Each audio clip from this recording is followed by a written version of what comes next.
ओम नमः शिवाय दोस्तों, स्वागत है मेरे चैनल सनातन सागास में। आज फिर मैं आपके समक्ष प्रस्तुत हुआ हूँ एक और कहानी लेके, जिसका नाता भगवान शिव से है, हमारे महादेव से है। तो ये कहानी है चंद्रदेव की और साथ में सोमनाथ मंदिर की, सोमनाथ ज्योतिर्लिंग की। कि सोमनाथ ज्योतिर्लिंग आया कैसे। बहुत ही कल्पों पूर्व, बहुत हज़ारों करोड़ों सालों पूर्व, जब चंद्रमा इस शायद पृथ्वी पे भी विचरण करते होंगे, तब उनकी शादी हुई थी दक्ष की दो पुत्रियों से, रेवती और रोहिणी से। दक्ष ने अपनी दो पुत्रियों की शादी उनसे करी और चंद्रदेव का जो झुकाव था वो रोहिणी के प्रति ज़्यादा था as compared to Revati. Revati को ये चीज़ अच्छी नहीं लगती थी। रेवती को लगता था मैं भी तो शादी होके आई हूँ, मुझे भी तो मेरे पति बिहा के लाए हैं, पर ये मेरे साथ घूमते नहीं हैं, मेरे को कहीं लेके नहीं जाते हैं, मेरे साथ अच्छे से व्यवहार नहीं करते हैं। पर रोहिणी को हर जगह ले जाते हैं। और रोहिणी क्योंकि रेवती की बहन थी, उसके बाद भी शायद उन्होंने अपने पति यानी कि चंद्रदेव को नहीं समझाया कि आपको मेरी बहन के साथ भी समान बर्ताव करना चाहिए जो आप मेरे साथ करते हो। वो काफ़ी वर्षों तक रेवती ये सब सहती रहीं। आखिरकार उन्होंने दक्ष को बताया, अपने पिता को। दक्ष जो कि प्रजापति थे उस समय, सर्व गुण संपन्न थे, ज्ञानी थे और शक्तिशाली भी बहुत थे, क्योंकि त्रिलोकों का कारभार उन्हें भगवान विष्णु ने और हमारे त्रिदेवों ने, ब्रह्मा विष्णु महेश ने उनके कंधों पे सौंपा था। तो दक्ष ने गुस्से में आके अपने दामाद यानी कि चंद्रदेव को श्राप दे दिया कि मैं तुम्हें इस सौर मंडल से मिटा दूंगा, इस सौर मंडल में तुम्हारी जगह नहीं होगी और मैं एक नया ग्रह बनाऊंगा जिसका नाम होगा व्योम। तो चंद्रमा धीरे धीरे फेड होने लगे, धीरे धीरे घटने लगे। उनका जो अस्तित्व था वो कम होने लगा इस ब्रह्मांड में से, इस सौर मंडल में से।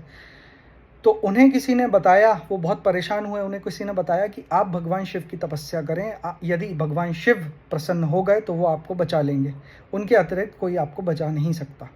तो उन्होंने भगवान शिव की कठोर तपस्या प्रारंभ की। भगवान शिव प्रसन्न हुए, वहाँ आए, उन्होंने दर्शन दिए। उन्होंने चंद्रदेव को ये बोला भी कि जो आपने रेवती के साथ किया है वो अच्छा बिल्कुल नहीं किया चंद्रदेव, मैं इससे कतई प्रसन्न नहीं हूँ।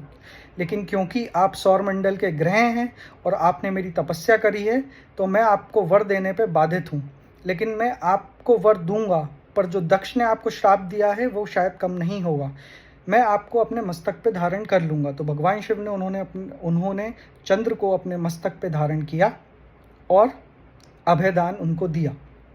पर उन्होंने बोला क्योंकि दक्ष ने आपको श्राप दिया है तो आप धीरे धीरे कम होंगे और फिर वापस से पूरे होके बढ़ जाएंगे। आप कभी भी मरेंगे नहीं, क्योंकि आप मेरे मस्तक पे विराजमान रहेंगे। तो इसीलिए हमारे सनातन धर्म में हज़ारों करोड़ों साल पहले हमें ये पता था कि जो चंद्र हैं वो कम होते हैं, धीरे धीरे क्रेसेंट शेप में आते हैं, जो आपने देखा होगा, और वापस बढ़ जाते हैं। साइंस को बहुत बाद में पता लगा, ये हमें तो बहुत पहले से पता था कि इसका रीज़न क्या है। तत्पश्चात उनकी जान बची। किसी ने दक्ष को बताया कि भगवान शिव की शरण में चले गए चंद्र, और भगवान शिव ने उनकी जान बचा ली है।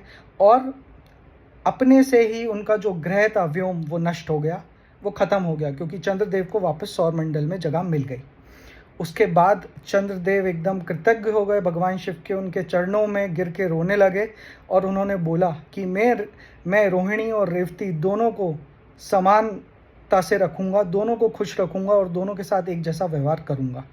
उसके बाद उन्होंने उस दिन उस जगह पे जहाँ पे उन्होंने तपस्या करी थी, वो जगह थी गुजरात, और उन्होंने उस जगह पे भगवान सोमनाथ का ज्योतिर्लिंग, जिसे कहते हैं पहला ज्योतिर्लिंग, वो बनाया। भगवान शिव की वहाँ पे पूजा अर्चना करी। और बहुत सारे लोग शायद बोलते हैं उस दिन महाशिवरात्रि भी बनाई गई, कि जब भगवान विष्णु ने बोला उस दिन कि इस दिन जो भी भगवान शिव की पूजा करेगा उसे भगवान शिव सब कुछ देंगे, सब कुछ। तो ये थी कहानी हमारे पहले ज्योतिर्लिंग यानी कि सोमनाथ ज्योतिर्लिंग की, जिसका रिलेशन था चंद्रदेव से, जिन्होंने भगवान शिव की आराधना करके वो ज्योतिर्लिंग बनाया और अपने प्राण बचाए। मेरे चैनल को लाइक और सब्सक्राइब कीजिए। अगली कहानी जल्द लेके आऊँगा। हर हर महादेव।